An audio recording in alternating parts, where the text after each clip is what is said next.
expliquer, vous faire comprendre, eh bien, pourquoi aujourd'hui il est important de savoir. Pourquoi il est important de savoir, tout simplement, pour après prendre les bons gestes et les bonnes habitudes. Jean-Jacques, normalement, tu es avec nous, il faut juste que je te donne la main.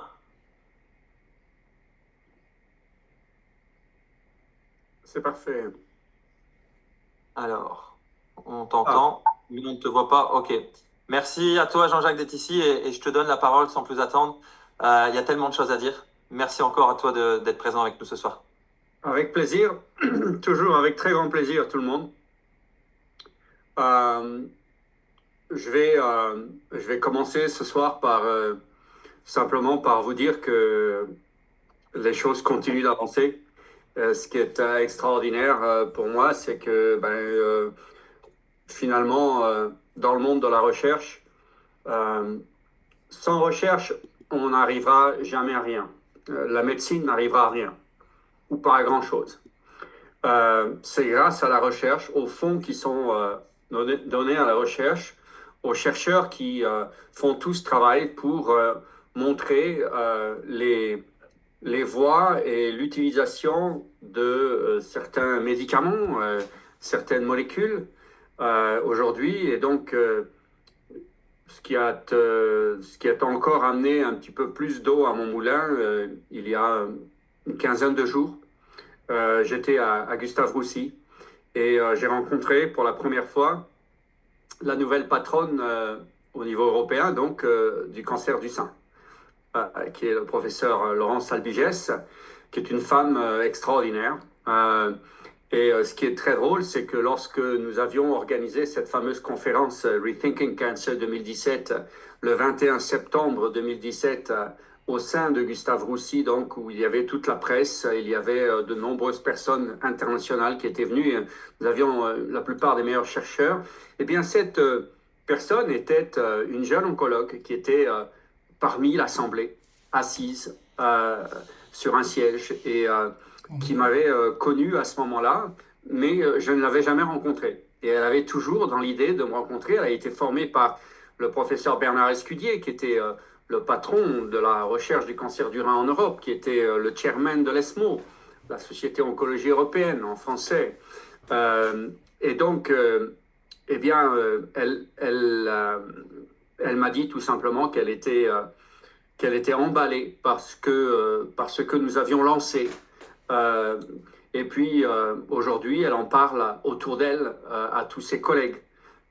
Et elle a relancé même plusieurs de ses collègues dans différents endroits en France qui commencent réellement à s'intéresser au milieu de la nutrition euh, pour, pour mieux combattre les maladies chroniques inflammatoires que sont finalement la plupart des cancers.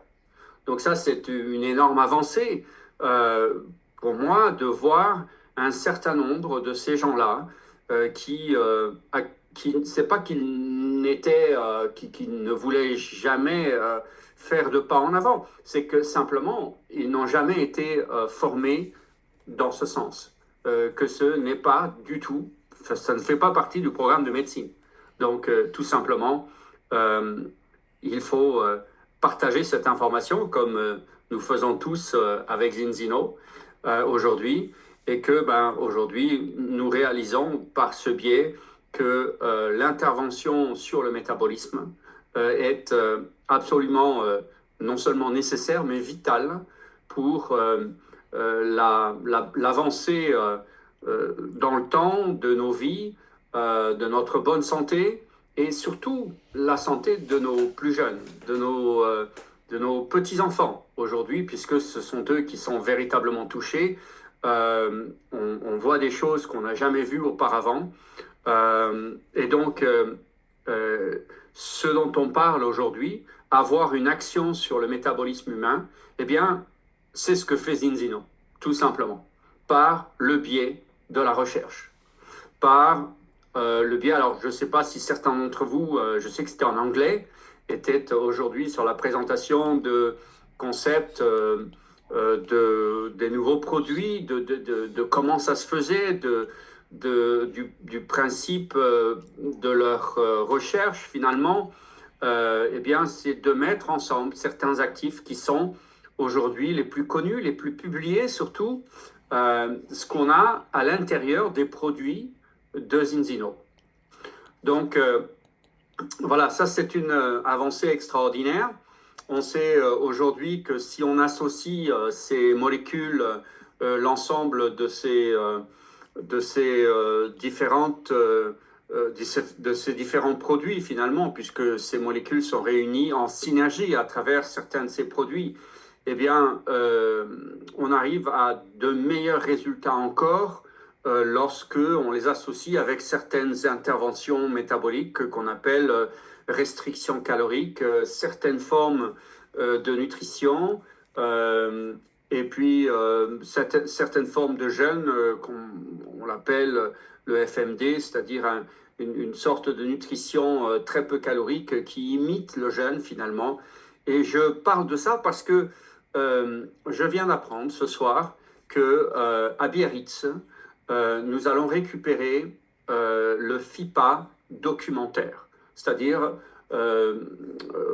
en fin janvier, à partir le 25 janvier, ce sera le premier jour, eh bien, nous aurons cet ensemble d'acteurs internationaux qui viennent de partout dans le monde, pas seulement en Europe, pour présenter des documentaires qui ont été plébiscités, qui vont intéresser beaucoup de gens. Donc ça dure 5 jours et figurez-vous que vous avez entendu parler du premier documentaire sur le jeûne, une nouvelle thérapie de Thierry de Lestrade et Sylvie Gilman, qui est sorti il y a une dizaine d'années, qui a été vu aujourd'hui par plus de 10 millions de personnes. Il a sorti un livre, Thierry également, puisque le documentaire c'est 1 heure, le livre il rentre dans les détails bien sûr, et cela montre les avancées, ce qui se fait par rapport à la médecine associée à autre chose.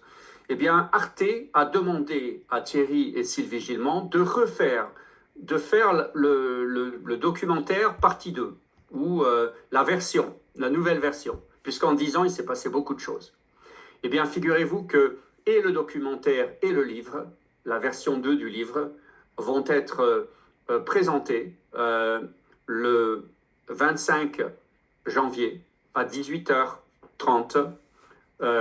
Ils seront sur ce festival du documentaire international de 5 jours, le premier jour. Eh bien, nous aurons le documentaire qui sera montré.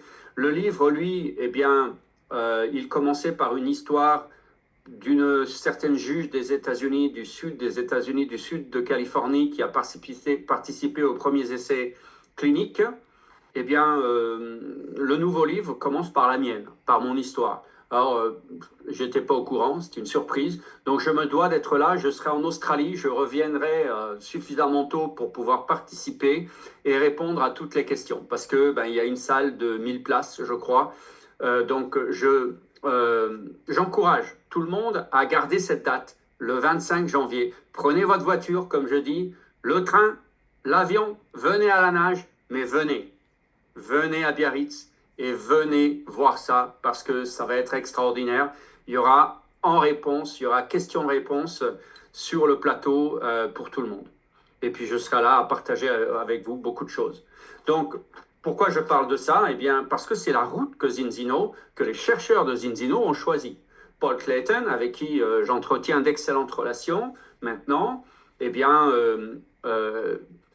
a écrit des livres et il écrit le but de la transmission de ces informations, c'est de partager tout ça. Finalement, c'est partager de quoi je parle aujourd'hui.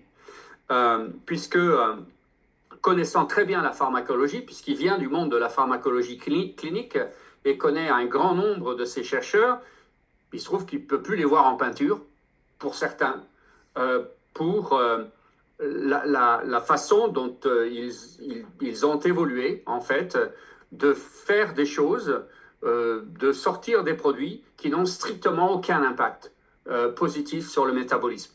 Donc, en fait, c'est la raison pour laquelle il a été approché, et il me l'a dit dans un coin, c'est la première fois que quelqu'un me pose des questions de la façon dont ils m'ont approché finalement.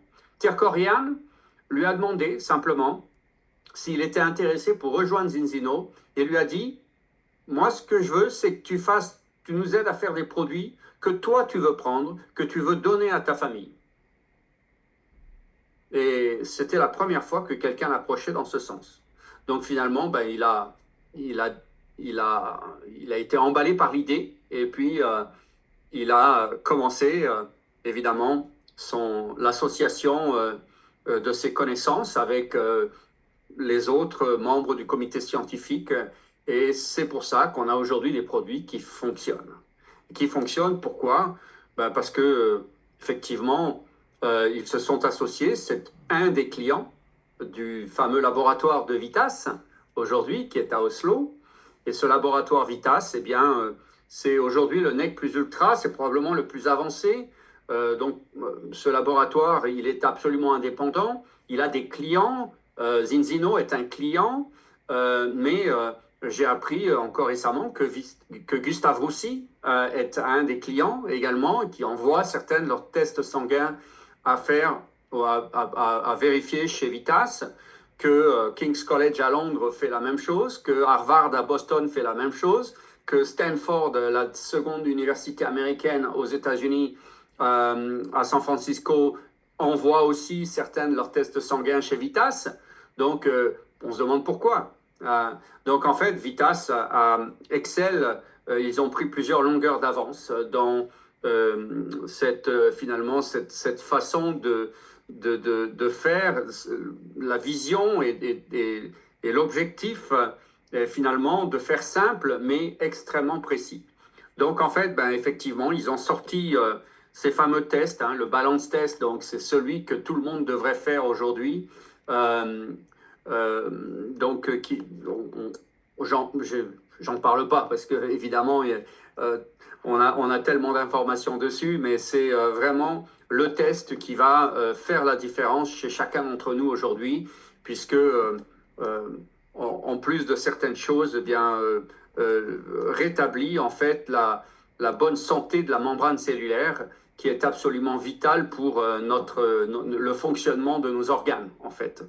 Et puis, évidemment, je viens encore d'entendre parler à la télévision du manque de vitamine D, l'année la plus pluvieuse depuis 30 ans en France et la moins ensoleillée depuis 30 ans. Évidemment, ben, ça joue sur le montant de vitamine D que les gens ont. La vitamine D, ben, c'est essentiel pour plusieurs fonctions d'organes et notamment pour l'immunité, le système immunitaire lui-même, c'est principal. Donc évidemment, ben, vous avez un test vitamine D qui est là, qui est absolument nécessaire. L'immense problème de la planète aujourd'hui, c'est évidemment la direction dans laquelle l'agroalimentaire est parti. Et puis on se retrouve avec des enfants tout petits, voire des naissances, à la naissance, des enfants qui deviennent diabétiques de type 2. Sachez que pour ceux qui ne savent pas, il y a en gros 100-150 ans, le diabète de type 2 n'existait pas, ou quasiment pas du tout. C'est man-made, c'est fait par la société, et c'est aujourd'hui pour moi intolérable.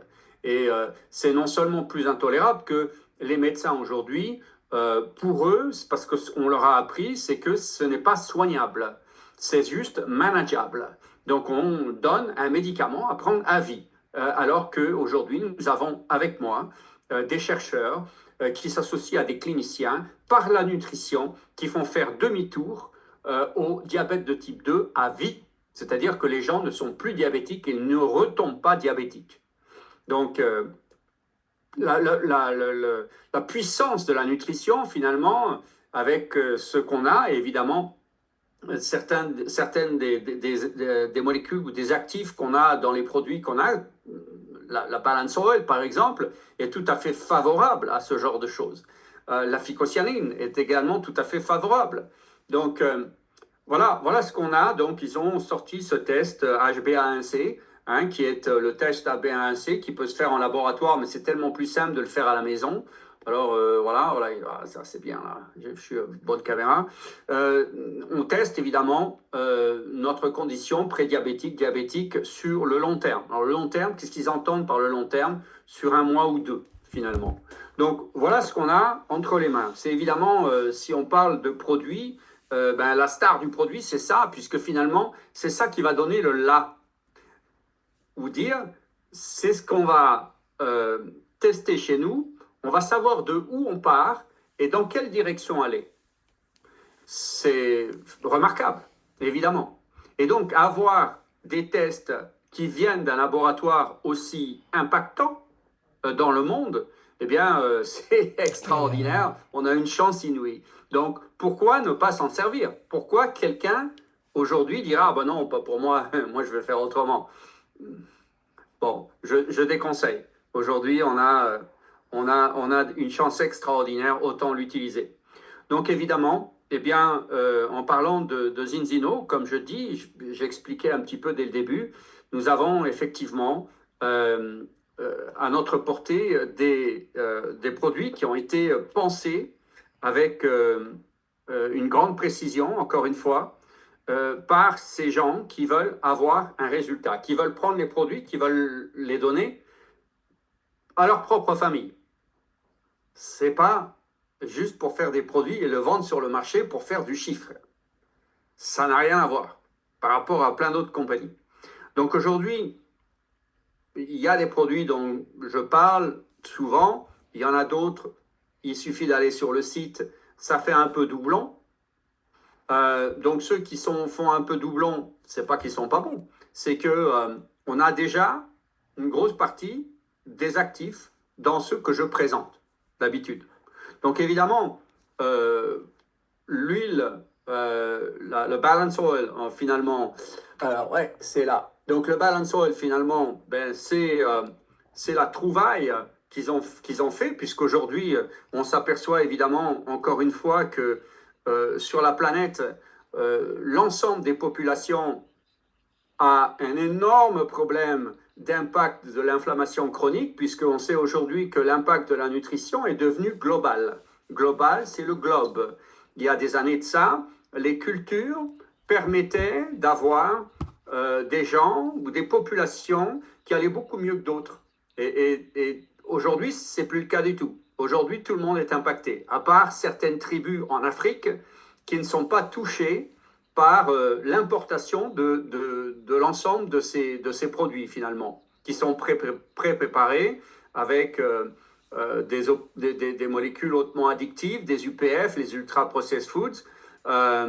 Donc, aujourd'hui, ils ont trouvé une combine pour rabaisser l'inflammation chronique en général, donc l'ensemble des facteurs, c'est ça qu'il faut comprendre, l'ensemble des facteurs inflammatoires qui amènent ces dites maladies chroniques inflammatoires, qui aujourd'hui, comme très bien expliqué par un nombre de chercheurs, dont Paul Clayton, ne sont pas des maladies, mais des symptômes.